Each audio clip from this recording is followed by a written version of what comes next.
अस्सलाम वालेकुम। तो प्यारे प्यारे दिखने वाले कैसे हैं आप सब। आई होप कि सब मज़े में होंगे, खुश होंगे। तो ना ये मेहंदी है ना केमिकल डाई है, ये इंस्टेंट आपके बालों को जड़ों से काले करने वाली एक नेचुरल सी चीज़ है जिसका कोई नुकसान नहीं है, कोई साइड इफ़ेक्ट नहीं है, बिल्कुल सेफ है। छोटे बड़े हर उम्र के अफराद इसको इस्तेमाल कर सकते हैं और फ़ायदा उठा सकते हैं। बहुत ही सस्ता सा है। मज़े की बात है कि पूरा साल बना कर स्टोर कर सकते हैं और उसको बनाने का तरीका ना बड़ा दिलचस्प है। ये हमारी नानी दादियों वाला तरीका है जो मैं आज आप लोगों के लिए लेकर आई हूँ। तो मैंने लिया है देसी घी, लेकिन आपने इस रेमेडी को बनाना है सरसों के तेल में ना, क्योंकि देसी घी किसी के घर में होता है और किसी के घर में नहीं होता है और आजकल काफ़ी महंगा भी मिल रहा है। तो मैं चूँकि खुद निकालती हूँ, मेरा अपना होममेड है, तो मैं देसी घी का यहाँ इस्तेमाल कर रही हूँ। आप लेंगे सरसों का तेल ज़रूरत के मुताबिक और रुई लेके आपने इसकी एक इस तरह से ना लोई सी बना लेनी है तेल में डिप कर कर।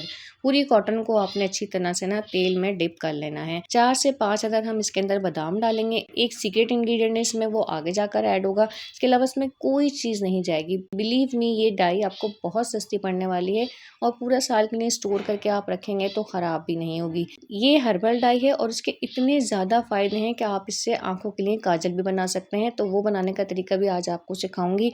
यहाँ पर बगैर चूल्हा जलाए सारा काम करना है। चूल्हे को आपने नहीं जलाना, गैस पे इसको बिल्कुल भी नहीं पकाना, क्योंकि गैस जो है ना वो बजात खुद एक केमिकल है। तो हमने गैस से इसको तैयार नहीं करना, क्योंकि हम इससे आंखों का काजल भी बनाएंगे। इसलिए इसको बिल्कुल केमिकल फ्री रखेंगे। सिर्फ चिराग की लो से इसको तैयार करेंगे। ज़रूरी नहीं है कि आप इसको मिट्टी के चिराग में ही बनाएं। अगर आपके पास लोहे का कोई छोटा सा बर्तन है, कोई स्टील की छोटी सी कटोरी है जिसके जलने का आपको डर ना हो, तो बस वो आप इस काम के लिए इस्तेमाल कर सकते हैं। यहाँ आप देख लीजिए गैस मेरी ऑफ है, फ्लेम को मैंने ऑन नहीं किया है। बस कोई और ऐसी खास जगह नहीं थी मेरे पास, तो इसलिए मैं इसको यहाँ तवे पे रखकर चूल्हे के पास ही बना रही हूँ। जलाने के बाद सबसे पहला काम ये होगा कि बादाम को आपने एक शोला लगाना है और ये काम फौरन से नहीं होगा।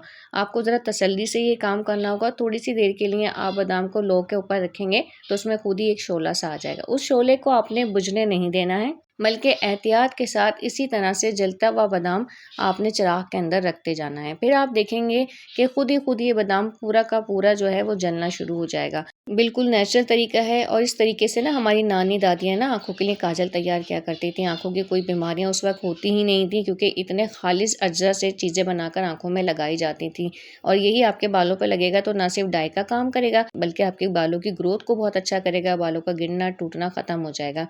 तो इसी तरह से एक-एक करके सारे बादाम शोला दिखाकर इसके अंदर रखते जाने हैं। अगर तेल कम लग रहा है तो थोड़ा-सा और डाल सकते हैं और फिर 2 दरमियाने साइज़ के बर्तन लेके चिराग के आपने पास-पास करके रख देने हैं और ऊपर से एक स्टील का बर्तन ढक देना है। अगर स्टील की प्लेट है तो वो भी आप ले सकते हैं और फिर इनको बिल्कुल जलने देना है जब तक कि ये जलकर बिल्कुल ब्लैक ना हो जाए। और मज़े की बात ये है कि आपको इसको बुझाना नहीं पड़ेगा। जब ये तैयार हो जाएगा तो आपको खुद ही बता देगा कि मैं तैयार हो चुका हूँ, क्योंकि अब मैं बिल्कुल बुझ गया हूँ। तो ऐसे में आपने क्या करना है, इसके ऊपर जो हमने स्टील का बर्तन रखा था ना, उसको ज़रा एहतियात के साथ हटा लेना है, नरमी से, बड़े प्यार से ना, क्योंकि यही तो हमारी डाई है जिसको हम इस्तेमाल करने वाले हैं। इसको हमने ख़राब नहीं होने देना है बिल्कुल भी ना। तो इस बर्तन को और जले हुए बादामों को, दोनों चीज़ों को आपने यहाँ पर ठंडा होने के लिए रख देना है। जब तक हमारा ये काम हो रहा है, स्टार्ट में मैंने आपसे एक सीक्रेट इंग्रेडिएंट की बात की थी। तो यही वो सीक्रेट इंग्रेडिएंट है जिसे कहते हैं नाइजेला सीड्स। इसको ब्लैक सीड्स भी कहा जाता है और इसको कलौंजी भी कहते हैं। कहते हैं कि कलौंजी में मौत के सिवा हर बीमारी के लिए शिफा मौजूद है। तो नॉर्मली सुबह आपने ये ताक अदद में लाजमी पानी के साथ निहार मुँह लेना चाहिए। 3 या 7 दाने ज़रूर इसके लेने चाहिए। तो अब मैंने क्या किया है, 1 चमचा भरकर कलौंजी का लिया है। उसको इतना रोस्ट करना है, एक तो वो क्रिस्पी सा हो जाए, दूसरा ये कि उसकी खुशबू आने लग जाए। बस फिर आपने फ्लेम को ऑफ कर देना है। तो ये हमारे किचन का एक ऐसा इंग्रेडिएंट है जो हमारे बालों के लिए कमाल की हैसियत रखता है। ये एक ब्लैक पिगमेंट देता है, इसकी वजह से हमारे बाल कुदरती तौर पर स्याह होने लगते हैं। अब हमारे जो बादाम थे ना वो भी ठंडे हो चुके हैं। उसके ऊपर थोड़े से ना ये वाइट से निशान होंगे। तो जो इसके ऊपर वाइटनेस है ना, ये थोड़ी सी ना आपने हाथ से ना झाड़ लेनी है, इसको खत्म कर लेना है। और जो हमारे चिराग के अंदर रुई है उसको आपने इस्तेमाल नहीं करना है, तो इसको हम डिस्कार्ड कर देंगे। बस अपने बादाम हमने इसमें से निकालने हैं। अगर आप ज़्यादा बनाना चाहते हैं तो बादाम की क्वांटिटी भी बढ़ा सकते हैं और कलौंजी भी ज़्यादा मिकदार में डाल सकते हैं। साल भर तो वैसे भी इसने ख़राब नहीं होना है। वैसे तो ये मिक्सी में फ़ौरन ही बन जाएगा, लेकिन अगर आपके पास नहीं है तो आप इसको हावन दस्ते में भी बना सकते हैं, सिलबट्टे पर भी तैयार कर सकते हैं। वो और ज़्यादा ऑर्गेनिक तरीका हो जाएगा, ज़्यादा अच्छी बात होगी ये अगर आप उसके ऊपर इसको बनाते हैं तो। देखें, जो लोग बालों को काला करने के लिए केमिकल डाई या बाज़ारी कलर्स लगाते हैं ना, तो उनके बाल उस चीज़ के आदी हो चुके हैं। वो उनकी उनकी मजबूरी बन गया है, वो उसको नहीं छोड़ सकते।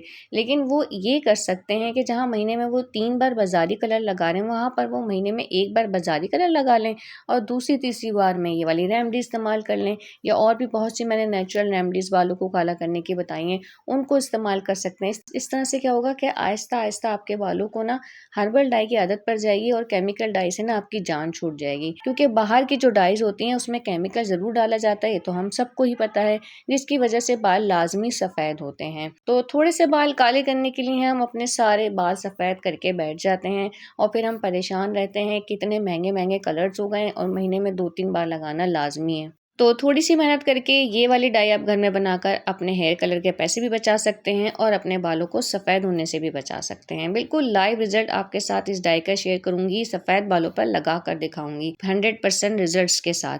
तो थोड़ा-सा पाउडर लेके आपने सरसों के तेल के साथ बनाना है। ज़्यादा तेल इसके अंदर आपने नहीं डालना है, बस इतना ऑयल होना चाहिए कि आपका पाउडर इसमें अच्छे से मिक्स हो जाए। और इसकी मिक्सिंग करने के बाद डायरेक्ट इसकी एप्लीकेशन नहीं होगी, बल्कि एक बार आपने इसका थोड़ा-सा पैच टेस्ट करके देख लेना है कि हाथ पर ये चिपक रहा है या नहीं, क्योंकि लगने के बाद ये कलर चिपक सा जाता है और फिर ये हटता नहीं है। तो इस तरह का अगर ये आपको रिज़ल्ट दे रहा है तो समझें आपका डाई पाउडर तैयार है। अब ये हैं व्हाइट हेयर्स और ये हैं मेल के व्हाइट हेयर्स जो होते हैं बहुत मोटे-मोटे, जो अक्सर कवर नहीं होते। बिफोर एंड आफ्टर दोनों मैंने आप लोगों के लिए चलाए हैं ताकि यहाँ पे आपको वाज़ा रिजल्ट इसके पता चल सके। कहीं जा रहे हैं आप, जाने से पहले आपको अपने व्हाइट बाल नजर आ गए, सर्दी है, घंटे भर के लिए ना डाई लगाने का दिल हो रहा है ना उसको वॉश करने का दिल हो रहा है, तो झट से ये पाउडर उठाया, बनाया और लगा लिया। बस इतना सा काम था, सारे बाल आपके कवर अप हो गए, नो टेंशन। अब हमारा ये जो स्टील का बर्तन था ना, ये बिल्कुल ठंडा हो गया है। गरम गरम पे तो हमने काम करना ही नहीं है। अब इस तरह से एक स्पैचुला टाइप आपने स्टिक ली और जितना भी ये इसके अंदर ब्लैक कलर का पाउडर लगा हुआ है ना, ये आपने निकालना है। क्योंकि ये पाउडर किसका पाउडर है? आलमंड का पाउडर, जो हमने अपना तैयार किया था। ये सारा आपने निकाल लेना है एहतियात के साथ, इसको ज़ाया नहीं करना है, क्योंकि ये थोड़ा सा ही निकलता है लेकिन सालों पड़ा रहता है, ख़राब नहीं होता है और आप इसको आराम से इस्तेमाल कर सकते हैं। तो इसकी छोटी सी क्वांटिटी पे नहीं जाना है आपने, इसके रिजल्ट देखने। लगा कर दिखाऊंगी कि कैसे ये काम करेगा, किस तरह से इसका काजल तैयार होगा। तो ये बेस हमारे पास आ गई है और थोड़ी सी ही है लेकिन साल भर के लिए इनफ है। अब मैं यहाँ इस्तेमाल करूँगी कैंडल का। अगर आपके पास बीस वैक्स है तो वेल एंड गुड, बेस्ट हो जाएगा, उसका इस्तेमाल कीजिए। अगर नहीं है तो फिर आपने कैंडल लेनी है, इस्तेमाल शुदा कैंडल नहीं लेनी, न्यू लेनी है और साफ़ सुथरी लेनी है। और उसको थोड़ा सा ना यहाँ मेल्ट कर लेना है। तो इसका ज़रा सा ड्रॉप ही 100% मैजिक दिखाने वाला है। वो कहते हैं ना कि चुटकी भर सिंदूर की कीमत तुम क्या जानो, तो ये वही वाली कहानी यहाँ पर होने वाली है। अच्छा, मेल्ट करने की फ़ौरन बाद क्या करना है कि आपने इसको इस पाउडर में ऐड कर देना है, क्योंकि अगर आपने ज़रा सी देरी की ना तो भैया सर्दी है, ये जम जाएगा। तो जनाब 5 मिनट में ये खुद ही जमकर तैयार हो जाएगा। फ्रिज में नहीं रखिएगा और माशाल्लाह से जो चीज़ बनकर तैयार हुई ना, उससे मेरा दिल खुश हो गया। लगाने से पहले थोड़ा सा पाउडर ज़रूर लगाइएगा, इससे क्या होगा कि रिजल्ट बहुत अच्छा मिलेगा। और ये देख लीजिए मेरा इस्तेमाल शुदा लाइनर है जो बिल्कुल काम नहीं करता, सूख गया है, तो इसको ही मैं इस्तेमाल में लाऊंगी, इसको मैं फेंकूंगी नहीं। और ये हमारा काजल है जो हमने बनाया था। आप ज़रा नोट कीजिए इसको लगाने का तरीका मैं किस तरह से लगा रही हूँ।